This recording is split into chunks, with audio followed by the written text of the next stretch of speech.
Start करते हैं हम आज की अपनी वीडियो।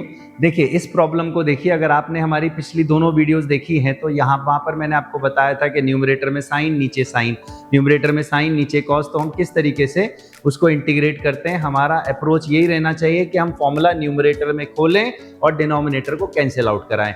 तो इसके ऊपर बहुत सारे क्वेश्चंस हैं, जेईई में पूछे गए हैं, बोर्ड्स के लिए भी बहुत ज़्यादा इंपॉर्टेंट प्रॉब्लम है।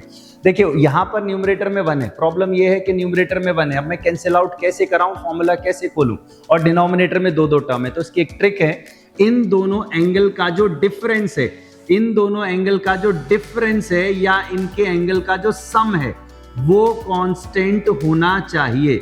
अगर वो कांस्टेंट नहीं होगा तो इस तरह का इंटीग्रल सॉल्वेबल नहीं है, आप नहीं कर सकते।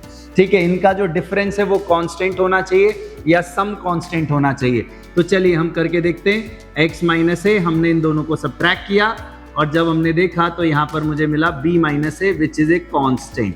ठीक, ये कांस्टेंट है क्योंकि ऑपरेटर हमारा x है, फंक्शन हमारा x में है, तो ये कांस्टेंट आ गया। अब ये प्रॉब्लम सॉल्वेबल है। ध्यान रखने वाली लॉजिकल बात ये है, अगर ये दोनों फंक्शन सेम है, दोबारा सुन लीजिए, दोनों फंक्शन सेम है, साइन साइन, या दोनों फंक्शन सेम कॉस कॉस है, तो आपको हमेशा साइन b माइनस ए कहां से आ गया, ये जो हमने माइनस करके बनाया था, साइन b माइनस ए से डिवाइड करना है और साइन b माइनस ए से ही मल्टीप्लाई करना है। ठीक हो गई बात। आप ध्यान रखिए, इंटीग्रेशन में हमने मल्टीप्लाई किया तो डिवाइड भी किया, मगर ये टर्म इंटीग्रल के साइन के बाहर कैसे चली गई, क्योंकि ये कांस्टेंट है, कांस्टेंट बाहर जा सकता है, कोई प्रॉब्लम नहीं, लीनियर प्रॉपर्टी कहते हैं इसको, कांस्टेंट हम बाहर ले गए। अदरवाइज कभी भी आप मल्टीप्लाई डिवाइड करेंगे इंटीग्रेशन में तो अंदर ही रखना है इंटीग्रल के साइन के, बाहर नहीं भेज सकते, क्योंकि ये कांस्टेंट था तो ये बाहर चला गया। याद रखने वाली बात, ये दोनों साइन है, किससे मल्टीप्लाई डिवाइड करना है, साइन b माइनस ए से। इस वाले केस में जो भी डिफरेंस आएगा साइन ऑफ दैट डिफरेंस।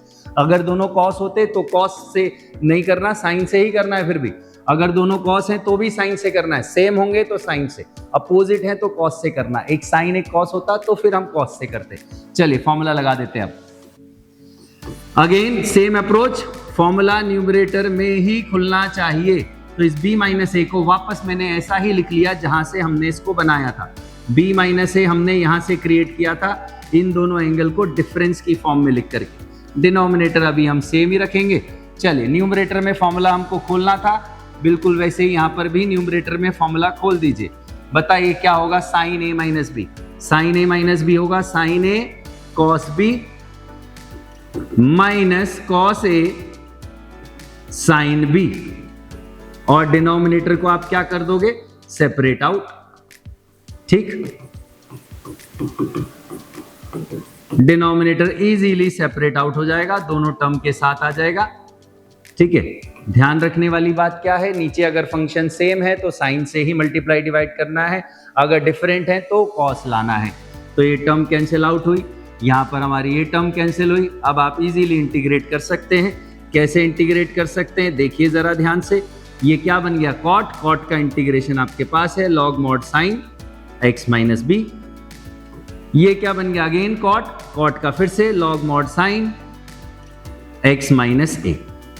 ठीक, answer generally log a by b की फॉर्म में होता है, देख लीजिए log a minus log b, तो इसको आप अपॉन में लिख करके आंसर इस फॉर्म में ही छोड़ेंगे। So it is log mod log a minus log b की सिंपल प्रॉपर्टी है। log a minus log b क्या होता है, log a अपॉन b। ठीक है, तो ध्यान रखने वाली बात क्या है इस तरह की प्रॉब्लम में, कि बेटा ये जो दो एंगल हैं इनका डिफरेंस या सम कांस्टेंट होना चाहिए। अगर इनका डिफरेंस सम या कांस्टेंट नहीं है तो आप इंटीग्रेट नहीं कर पाएंगे। दूसरा, ये दोनों सेम फंक्शन है तो हम साइन से करेंगे, अलग हैं तो कॉस से करेंगे।